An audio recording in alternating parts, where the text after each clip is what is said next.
Eu sei que ainda existe muita dúvida por parte das pessoas sobre o acerto da fase no alinhamento de um sistema. Qual os drivers escolher? É melhor o drive de 1 polegada ou o drive de 2 polegadas para fazer o agudo? Potência aplicada. Ainda existe dúvida na cabeça das pessoas se eu devo considerar potência RMS do alto-falante, potência musical, potência de pico. Fica comigo que a gente vai falar sobre esses temas aqui nesse vídeo.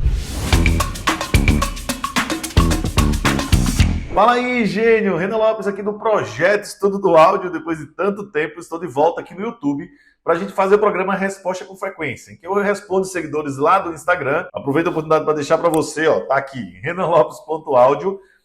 Lá eu sempre abro caixinha de pergunta, e aí as perguntas que eu acho mais interessantes eu acabo trazendo aqui para o YouTube para a gente falar com um pouquinho mais de calma. Quero aproveitar também a oportunidade para dizer, se você quer se especializar sobre alinhamento de sistema de som, né, fazer toda a elétrica e o alinhamento, principalmente no mercado de som automotivo, e aprender a fazer caixas acústicas, eu tenho um curso 100% online, que você pode assistir aí no conforto da sua casa. As aulas são todas disponíveis para você poder assistir, e eu sempre comento que é som automotivo, mas lá a gente fala do áudio como ciência. Então você pode usar aí, seja na sua caixa Bob, no seu som residencial ou no seu PA. Então o link está aí na descrição. Então vamos lá, sem muita enrolação, vamos começar com as perguntas aqui, que eu já tenho a primeira pergunta que eu achei muito interessante, que veio da carretinha FG. Uma fase ideal, ela tem que seguir plana a partir de quantos hertz? Ó, gente, deixa eu te falar um negócio. Ainda gera dúvida na cabeça das pessoas sobre o acerto da fase, tá? Mas a fase, ela é um gráfico que geralmente o pessoal usa lá no Smart, que mostra qual é a diferença de tempo em todas as frequências até o microfone, ou seria até o seu ouvido, tá? Então o que vai acontecer? O seu alto-falante vai tocar, o som vai sair dele e vai chegar até o seu ouvido. Tecnicamente falando, todas as frequências deveriam chegar ao mesmo tempo. E isso quer dizer que a linha de fase estaria basicamente no zero. Tem que todas as frequências estar ali? Não, são as frequências que você vai ter disponível. Então se o seu sistema de som toca, por exemplo, de 40 Hz, 50 Hz para cima, você tem que avaliar a fase a partir dessa frequência, né? E cuide que as frequências baixas, elas geralmente têm uma rotação de fase por causa de uma imprecisão de medição. Mas a fase deve ser julgada na região de crossover, ou seja, onde um falante cruza com o outro, para você avaliar se eles estão chegando exatamente ao mesmo tempo, e na banda passante global do falante. Então, é importante você entender se toda a região de trabalho do alto-falante está com a fase coerente e, basicamente, né, ou principalmente, lá no ponto de crossover, para você entender se tem interação entre as duas vias. Esse é um tema que fica um pouquinho complexo para a gente trazer para aqui, mas se você quiser se aprofundar, mais uma vez eu tenho um treinamento 100% online, que o link está aí na descrição. Vamos lá, para a próxima pergunta então, que vem do Daniel. Filtro FI faz tanta diferença assim, ou dá para usar o IR de boa? Bem, primeiro vamos entender uma coisa aqui, tá? O filtro FI é um recurso que está disponível agora nos processadores, que é justamente para o acerto da fase, tá? Ou seja, é você garantir uma fase plana. Então, basicamente, é como se você estivesse colocando delay em cada frequência, tá? Eu estou tentando ser simplório aqui para ti, mas é basicamente como se você estivesse colocando delay em cada uma das frequências. Isso faz com que todas cheguem exatamente ao mesmo tempo, ou no microfone de medição, ou no seu ouvido, já que a referência seria basicamente a mesma. Já o filtro IR é basicamente um equalizador. É o que eu arrumo a resposta de frequência do meu alto-falante. Então, a maioria dos processadores que tem, por exemplo, no mercado de som automotivo, não tem o filtro FI. Então, eu te falo que em 99% dos casos, você vai conseguir resolver com o filtro IR, que é o equalizador que basicamente todo mundo já conhece. O filtro FI é um recurso que você, então, garante a resposta que você busca, seja ela plana ou com uma característica de equalização, e aí qualquer mudança que estiver acontecendo na fase, você consegue usar o filtro FI para ajustar. Mas eu já te adianto que, particularmente, eu tenho usado bastante o filtro FI, mas eu não tenho gostado tanto do resultado. Eu acho que o resultado ainda está um pouco artificial, precisa de um pouquinho mais de técnica para ajustar, que é o que a gente está estudando para depois trazer conteúdo aqui para vocês. Respondendo mais uma pergunta, então, aqui, ela vem do Plávio Ribeiro, que pergunta: posso usar falante de 18 para sub e falante de 15 para grave no mesmo sistema? Fica bom? Pablo, eu sempre comento que é o seguinte, ó, um sistema coerente, né, ou seja, que tenha fase constante, que ele garanta que o som saia exatamente do mesmo lugar, ele deveria ser feito com um único alto-falante. Falante full range, que tocasse de 20 até 20 mil Hz. Isso é praticamente impossível por causa de um problema físico, né? Falante de baixa frequência precisa deslocar muita massa de ar, enquanto de alta frequência precisa ser ágil. Então, é legal falantes pequenos. É quase que impossível você ter uma boa eficiência de 20 a 20 mil Hz usando um único alto-falante. Então, para que você tenha um sistema mais eficiente, é interessante que você possa aumentar a quantidade de vias. No grave, principalmente, falantes de baixíssima frequência, que toquem subsônicos mesmo, é legal que ele tenha muita área de cone e bastante deslocamento. Mas esse falante ele é pesado e ele não é tão articulado para tocar, por exemplo, a região de 100 Hz, 200 Hz.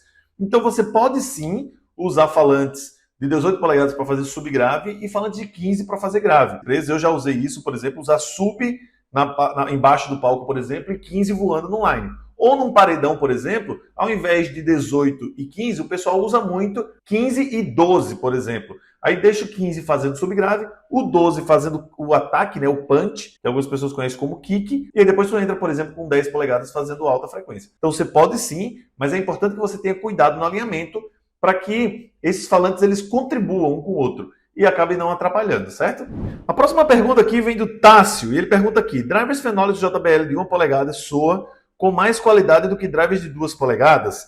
Olha, Gênio, eu vou acabar com essa tua pergunta complementando a pergunta anterior, que é, cara, quanto mais falantes, né, você tiver, melhor você tende a ter o desempenho. E eu comentei que falantes grandes ele é melhor para baixa frequência, falantes menores para alta frequência.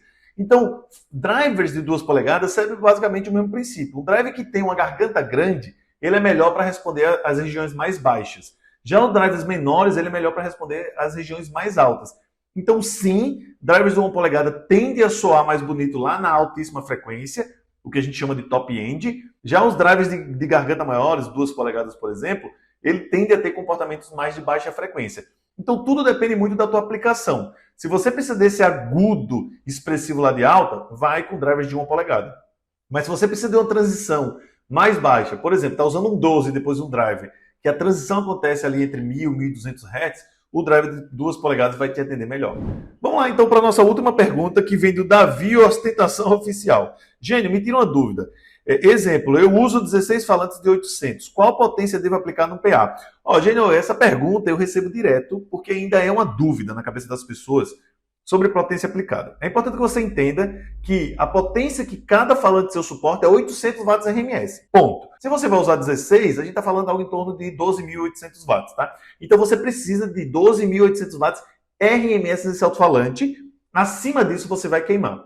Só que algumas pessoas falam o seguinte: Renan, mas eu uso o dobro. Bem, é importante que você entenda que quando você coloca um amplificador que tem o dobro da potência, então, por exemplo, você tem um alto-falante de 800 watts, você bota um amplificador de 1.600 watts, é para que você comporte os picos musicais. Então, um sinal musical ele tem a média, que é a potência RMS, e ele tem os picos, que é a variação dinâmica. Então, a potência que o seu alto-falante suporta são os 800 watts RMS. Eu coloco um amplificador maior porque a dinâmica, os picos musicais, tem que ter liberdade. E um amplificador maior te permite mais a liberdade, certo? Então, no seu caso, que tem 12.800 watts, era legal que você estivesse trabalhando aí com 25.000 watts, por exemplo, de amplificação, para você garantir os picos. Mas, lembre-se, a potência que cada falante suporta são os 800. Se você passar dessa potência média, aquela que você mede com o multímetro, você vai acabar danificando seus alto-falantes. Então, você não pode exceder 800 watts por falante, que daria 12.800 no seu caso específico. Se você usa um amplificador pequeno, por exemplo, de 12.000 watts,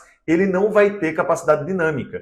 Então essa potência média vai acabar ficando mais baixa e você não vai tocar tudo que deveria. Eu sempre costumo dizer que se o seu sistema vai tocar por longos períodos de tempo, não faz sentido você usar toda a potência aplicada no alto-falante, porque ele vai esquentar, alto-falante quente aumenta a resistência elétrica, consome menos corrente do seu amplificador, então ele vai tocar menos. Então falante quente toca menos. Você pode ter disponível toda essa potência, caso você precise dar uma acelerada no sistema para tocar muito, mas é interessante que você não mantenha por tanto tempo lá na potência média do falante, porque além de você ter riscos de danos no alto-falante, o seu sistema vai acabar tocando menos porque o alto-falante vai esquentar. É isso aí, gente. Espero que eu tenha tirado a dúvida do pessoal. Eu quero aproveitar essa oportunidade para dizer para você que, se inscreve aqui no canal. Se você tem dúvidas, coloca aqui embaixo ou me acompanha lá no Instagram, que eu consigo ser mais ativo nessas perguntas da galera. Mais uma vez eu vou deixar aí, @renanlopes.audio é o meu Instagram. E aí você tira suas dúvidas lá ou deixa aqui na seção de comentário. E se ainda não me segue, pelo amor de Deus, segue aí, né? Me ajuda aqui nesse trabalho e compartilha lá com teus amigos que tenham dúvidas e quer tirar essas dúvidas aqui com a gente. Espero então você aqui na próxima semana. Um grande abraço e até depois. Valeu, gênio!